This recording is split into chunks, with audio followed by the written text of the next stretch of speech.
الفكرة الأساسية اليوم هو حول ما نقوم به أولا حول المجال ديال المواطنة والمجال السياسة بصفة عامة. الفكرة ماشي نجيو نديروا عرض اليوم، الفكرة هي نتصنتوا ونتجاوبوا مع التساؤلات ديال المواطنات والمواطنين بخصوص خصوصا الشباب. تعرفوا بأن قطاع وزارة الشباب الثقافة والتواصل بالطبع الطلبة اللي غنتلاقاو معهم اليوم هما معنيين بطريقة مباشرة بمجموعة ديال السياسات العمومية. واعتقد بان من المطالب او المنتظرات ديال المغاربه هو يكون واحد التواصل مباشر معهم. اذا فيما كتكون عندنا فرصه باش يكون واحد اللقاءات بطريقه مباشره الا ونستغلوها باش نتواصلوا معهم، باش نجاوبوا مع التساؤلات ديالهم. وفي حقيقه كل جيل خصنا نعطيو حقه، لان ولو كنعتبروا بان بعض الافكار يعني كل 3 سنين 4 سنين عامين كترجع، ولكن راه كل جيل فاش كيدير عنده حقه باش يناقش افكاره، لان يمكن الافكار تكون هي ولكن كيتغيروا في واحد الجوانب صغيره، لان كل جيل عنده طريقه ديال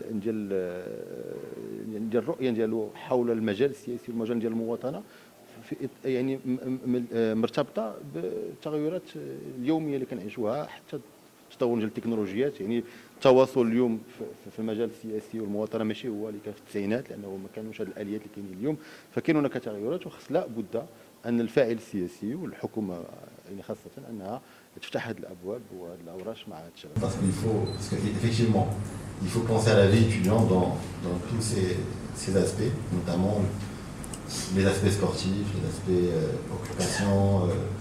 Et c'est ce que nous essayons de faire. Donc, directement par rapport à vos questions, c'est ce que nous essayons de faire au sein du ministère de la Jeunesse, de la Culture et de la Communication, à savoir être complémentaire avec les politiques publiques que mènent les autres départements concernant la jeunesse marocaine, principalement bien évidemment le ministère de l'Enseignement supérieur, de l'Éducation nationale et d'autres départements qui s'occupent des aspects professionnels de l'après-vie étudiante, à savoir créer une dynamique économique intéressante pour avoir une employabilité intéressante pour nos jeunes.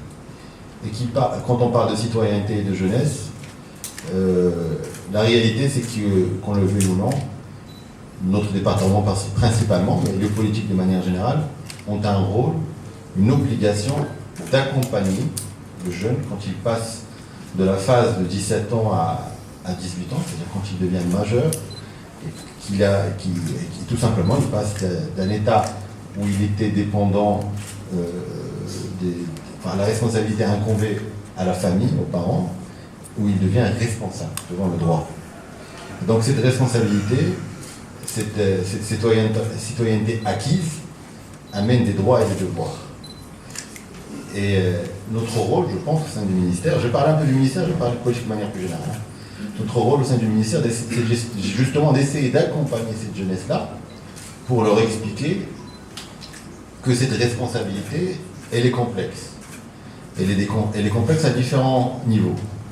D'abord parce que du jour au lendemain, on devient responsable de ses actions. Et du coup, cette responsabilité, qu'on le veuille ou non, qu'elle soit minime, mineure, elle a un impact sur notre vie en tant que jeune et sur la vie des autres citoyens. Ma tâche directement pour le volet politique, je vais commencer d'abord par la vie de tous les jours.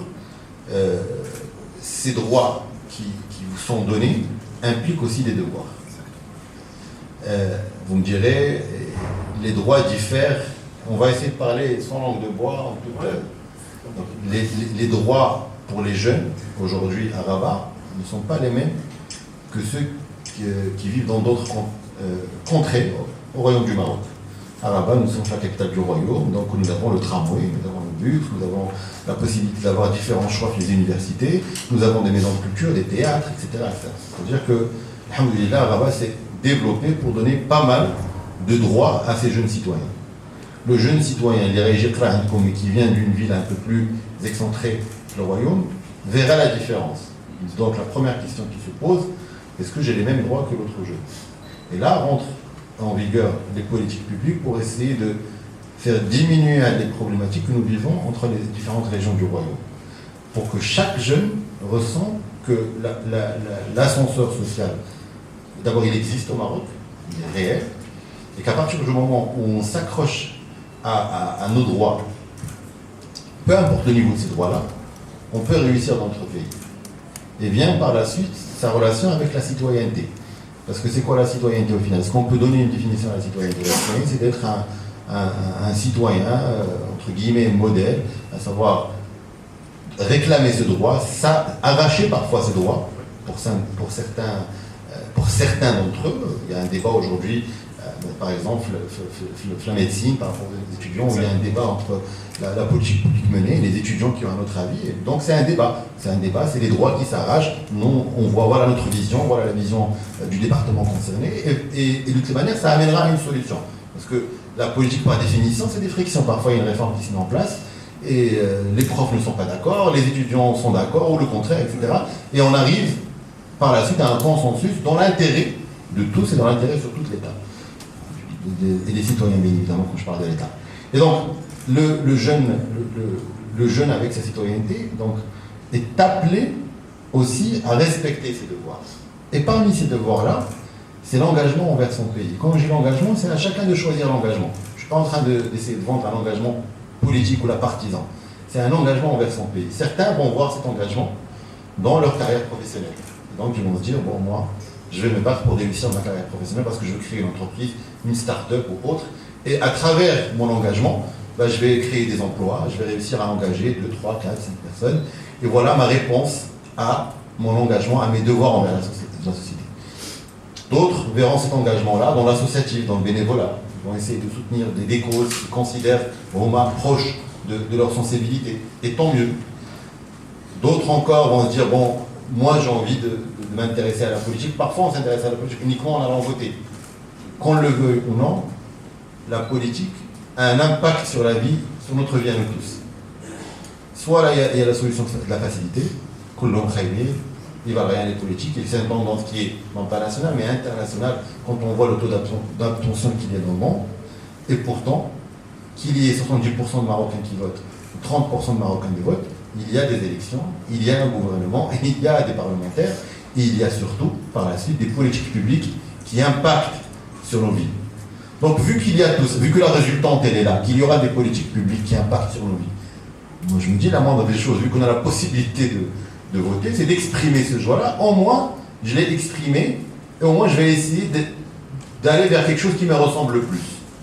Ça, c'est sur le volet national. Mais on peut aller vers le niveau régional, aller vers le niveau communal, etc., etc. Et de toutes les manières, qu'on le vote ou pas, il va y avoir des élus. Il va y avoir un gouvernement. Si on ne s'exprime pas, la seule chose qu'on aura pour nous, c'est de pouvoir écrire sur Facebook, le dire entre familles ou entre copains, moi ça ne m'intéresse pas la politique. Et c'est le droit, c'est un droit à chacun.